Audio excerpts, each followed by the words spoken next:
Hello everyone, this is KaiKai3212, and before we begin today's video, I want to clarify that I want to try something new. This time around is that I will be trying out a new video editing software. So to be clear, this video is created on Adobe Premiere Pro, but don't ask me why, since during my break, I am creating high quality videos pretty better. So tell me what you think and let's move on into the video. What a long way we have come so far to reach 1 year into Splatoon 3. So what better way than introducing Tableturf Battle to the entire community as a whole?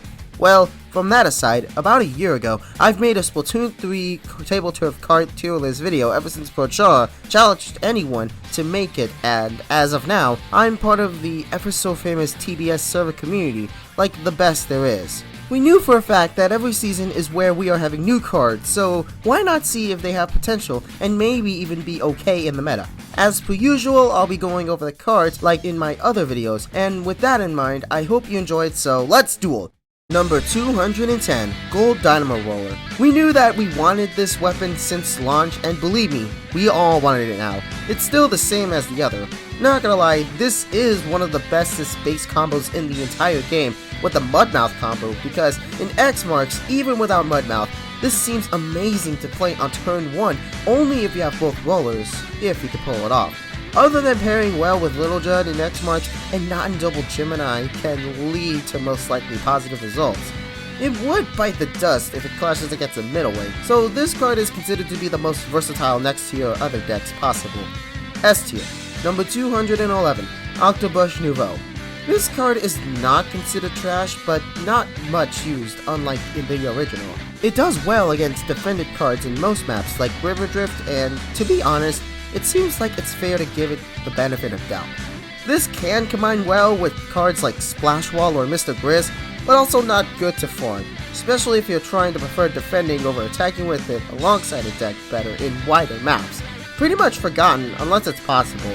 B tier. Number 212, Custom YouTuber. I've heard that this weapons kit is really bullshit and bad, but in Tableturf it's probably the same as the other YouTuber, but okay in Lakefront and possibly in Square. I hate the fact that this loses a lot of clashes, and the worst part, it's not even that longer than a Splat Charger, and not thin enough to even squeeze through enemy territory. It does at least work well to defend and make your walls better in your base, so take what you can get.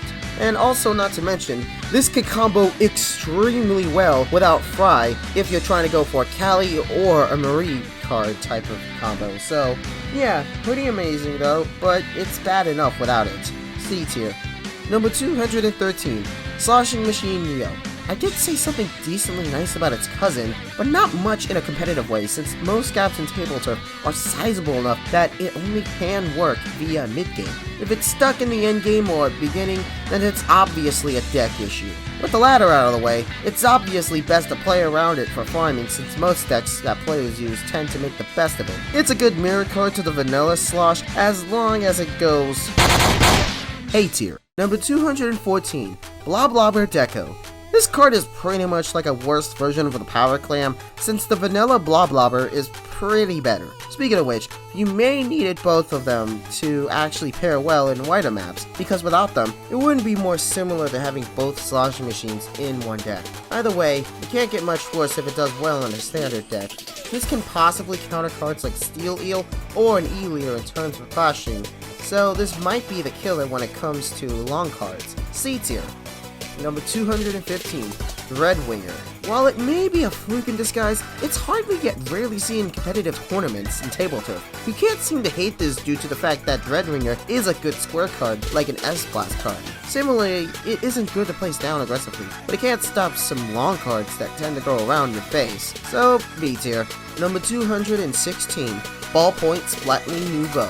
Like the vanilla Ballpoint, its Nouveau counterpart is the same and mirrors well in X marks, although giving the same strengths and weaknesses to the other, this can combo well on a few Octarian cards and Salmonid cards. Even a Mudmouth can help in River Drift in the beginning of the game, so yeah, it's good enough. B tier.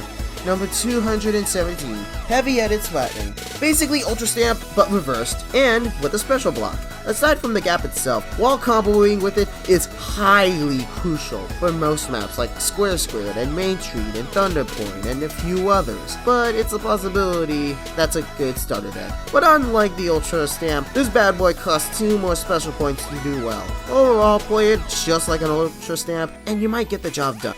A tier. Number 218, Sorella-brella. Where do I even begin with this one? Unlike the Tentabrella pairing well with Joe LaFleur or Jolonzo, this isn't what I was expecting. Its mirror just makes this guy itself to actual shame. I don't really hate it and all, it's just the fact that it is hard to combo and do well, even for a Gemini map. It should just belong in Box Seats turn 1 pile than to talk about this card. At least I should give it some hope, and I do wish some JP players would make me pick this card up and do some shenanigans in Tableturf. Just flat out C tier. Number 219, Inkline Tri-Stringer. The Tri-Stringer we didn't want, but possibly need. While this card can be alright and treated the same way as the vanilla Stringer, it seems likely that this card, however, does need lots of practice, even mastering the starter deck separately. It does stand out against most heavyweight cards, and to be fair, it doesn't seem to be aggressive in the middle, but deadly up close to either side of the base. This actually can even the odds of your aggressive plays, and wrapping around your opponent's territory very quickly. S tier.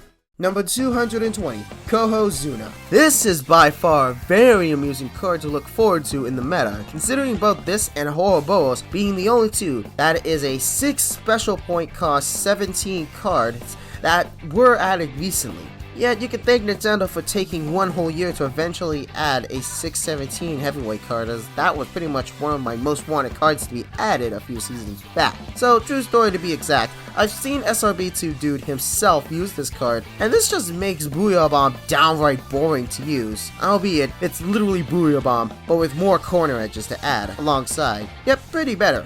Combo-wise, Light Tetra Dualies and both Dabble Dualies are pretty much the best in likely Main Street and X Marks. This can be a better version of the Booyah Bomb, but it comes at the price of just trying to obtain it around the beginning of the game, like most heavyweight cards. Usually a good card to come around with, but I bet it does well against a big man card or a Booyah Bomb card in general. S+ tier.